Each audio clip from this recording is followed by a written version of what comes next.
황동혁 감독이 연출하고 이정재 배우가 주연을 했던 드라마 오징어 게임이 세계적인 히트를 기록해서 화제가 되었던 적이 있습니다. 원래 이 드라마는 영화로 만들기 위해서 황동혁 감독이 시나리오를 준비했는데 투자자를 구하지 못해서 진전이 없었습니다. 그러다가 마침 넷플릭스 바람이 불면서 대본의 분량을 2배 이상 늘려 8부작 드라마로 만들었습니다. 그런데 세계적인 히트를 기록해서 전화위복이 된 작품입니다. 돈에 절박한 456명의 참가자들이 목숨을 걸고 서바이벌 게임을 벌이는데 여기서 승리한 최후의 승자가 456억 원의 상금을 독식하게 되는 설정의 이야기입니다. 그런데 오징어 게임과 비슷한 연금 상품이 있다면 믿으시겠습니까? 물론 오징어 게임과 같이 극단적이진 않지만 이와 비슷한 컨셉의 상품이 있습니다. 바로 톤틴 연금이라는 상품입니다. 이 상품은 이탈리아의 로렌조 톤틴의 이름에서 유래되었습니다. 스페인과의 전쟁을 계속하기 위해 자금이 필요했던 프랑스의 루이 14세는 나폴리 은행가인 로렌조 톤틴을 궁전으로 불러들입니다. 자금 마련을 위한 좋은 방법이 있는지를 알아보기 위해서였습니다. 다행히 훌륭한 아이디어가 있었던 톤틴이 왕에게 이렇게 말합니다. 시민들이 정부가 운영하는 예산에 투자하게 하시죠. 이 예산으로 정기적인 배당금을 지불하겠습니다. 대신 투자자들은 자신의 지분을 양도하거나 판매할 수 없습니다. 그리고 그들이 사망하면 지분을 잃어버립니다. 우리가 취소하는 것이죠. 대신 우리는 얼마의 지분이 남아있든지에 상관없이 전체 배당금의 금액은 동일하게 유지하겠다는 약속을 합니다. 즉 주주 한 명이 사망할 때마다 남은 주주들은 더 많은 수익을 받게 됩니다. 그 보상이 투자자들로 하여금 더 많은 투자를 하도록 할 것이고 왕께서는 원하시는 기금을 마련하게 되실 겁니다. 마지막 주주가 사망하면 이 자금은 국가로 귀속됩니다. 즉 배당금 총액은 정해져 있기 때문에 사람이 죽으면 죽은 사람의 배당금은 살아있는 나머지 생존자에게 분배됩니다. 그렇기 때문에 오랫동안 살아남을수록 더 많은 배당금을 받게 되고 마지막 생존자가 배당금 총액을 전부 갖게 되는 구조입니다. 루이 14세는 톤틴의 이러한 제안을 받아들이지 않은 것으로 알려지고 있지만 어쨌든 오징어 게임과 비슷한 구조입니다. 오래 살수록 더 많은 연금을 받을 수 있는 톤틴 연금이 우리나라에서도 선을 보일 수 있게 되었다는 기사가 2022년 11월에 나왔습니다. 정부에서 톤틴 보험의 출시를 막았던 빗장을 풀기로 했다는 것입니다. 즉 중도 환급률에 대한 규제를 적용하지 않는 상품을 허용한다는 것인데 예를 들면 지금까지는 보험료를 전부 납입했다면 무조건 해지 환급금이 납입 원금을 초과하도록 했지만 앞으로는 이런 규정을 적용받지 않는 상품이 나올 수 있다는 것입니다. 다시 말하자면 보험료 전액을 납입했다 할지라도 중도 해지를 하면 원금도 건질 수 없다는 것입니다. 대신 계약을 해지하지 않고 원래 계약대로 장기간 보험을 유지한 사람에게 더 많은 혜택이 돌아가도록 한 것입니다.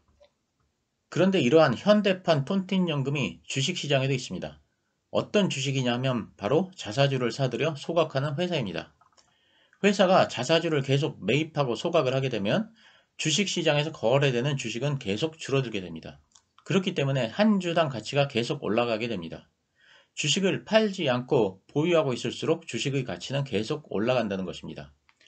톤틴이 말했듯이 생존한 사람의 배당금이 계속 올라가는 것과 같은 이치입니다.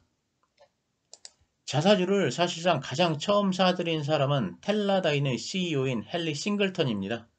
그는 배당보다는 자사주 매입이 주가 부양에 더 효과가 있고 실제로 주주에게 더 큰 혜택이 돌아간다고 믿었습니다. 왜냐하면 배당의 경우는 세금이 2번이나 과세되기 때문입니다. 일단 기업 차원에서 세금이 먼저 부과되고 다시 배당을 받은 개인 차원에서도 세금이 부과되기 때문입니다. 그가 자사주를 본격적으로 매입하기 시작한 시기는 1972년이었는데 그 후 계속해서 자사주 매입이 이루어졌습니다. 헨리 싱글턴은 1972년부터 1984년 사이에 8번의 공개 매수를 통해서 텔라다인의 발행 주식 수를 무려 90%나 사들였습니다. 그러자 주당 순이익이 무려 40배나 뛰었습니다. 지금 보시는 표와 같습니다. 한편 워런 버핏은 2000년 주주 서한에서 자사주 매입에 대해 이렇게 썼습니다. 어떤 회사가 자기 주식을 사들여도 되는 경우는 다음의 2가지 조건이 충족되었을 때입니다. 첫째, 근시일 내에 사업을 하는 데 필요한 자금을 갖고 있고 둘째, 보수적으로 계산해도 주식이 내재된 가치보다 낮은 가격에서 거래되고 있어야 합니다. 참고로 2000년부터 지금까지의 텔라다인 주가는 지금 보시는 차트와 같습니다. 20년 동안 주가가 무려 30배가 올랐습니다. 또 다른 예가 있습니다. 미국의 오토네이션이라는 기업입니다. 위키피디아 사전을 찾아보면 오토네이션은 자동차 판매나 렌터카 사업 등을 하는 업체입니다. 첨단 산업이나 성장 산업과는 거리가 멉니다. 매출 구조를 보면 신차 판매가 매출액의 59.5%이고 중고차가 19.4%, 부품 및 서비스가 12.2%, 그리고 금융과 보험이 2.4%입니다. 우리나라로 말하면 자동차 대리점 정도의 회사라고 할 수 있습니다. 오토네이션도 자사주를 꾸준히 매입한 걸로 유명합니다. 지금 보시는 자료는 제가 구글에서 찾은 신문 기사인데 구글 번역기를 이용해서 한글로 번역을 했습니다. 오토네이션의 자사주 매입은 게임 체인저라는 기사입니다. 오토네이션은 2021년에만 2억 달러의 자사주를 매입했고 작년 3분기에는 발행 주식의 2%인 404억 6만 달러의 주식을 또 매입했고 추가로 또 1억 달러의 자사주 매입을 승인했습니다. 기사의 그 파란색 밑줄 친 부분을 보시면 자사주 매입에 따른 소각이 순이익이 감소했음에도 불구하고 EPS가 급격히 증가한 이유라고 했습니다.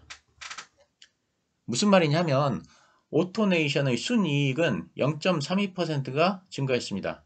사실상 순이익 증가가 없었다는 뜻입니다. 그리고 순이익률은 3.95%가 줄었습니다. 그런데 놀랍게도 EPS는 35.45%가 늘었습니다. 자사주 매입과 소각 때문에 순이익률이 줄었음에도 불구하고 EPS는 이렇게 크게 증가한 것입니다. 그러자 주가가 이렇게 꾸준히 큰 상승을 하고 있습니다. 2008년에 6달러에 불과하던 주가가 지금은 무려 130달러가 되었습니다. 주가가 20배 이상 상승을 했습니다.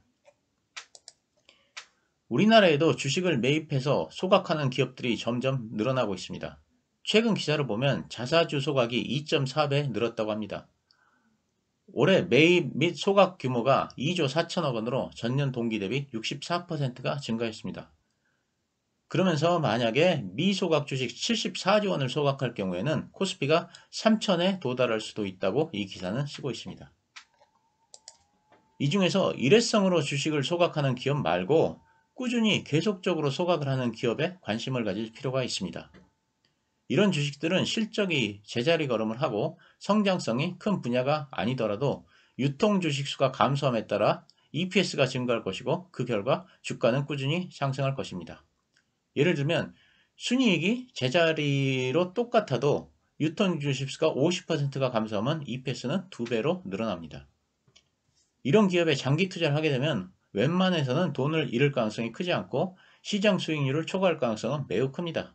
따라서 자사주 소각을 열심히 하는 기업에 관심을 가져보자는 말씀을 드립니다.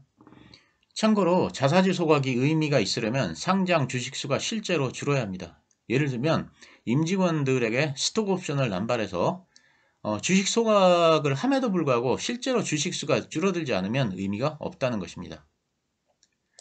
이와 관련해서 디지털 대성이 제 눈에 들어옵니다. 꾸준히 소각을 하고 있습니다.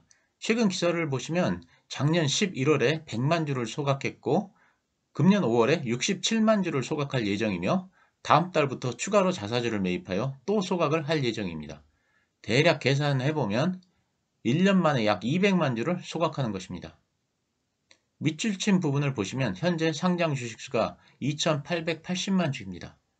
그러면 간단히 계산을 해보겠습니다.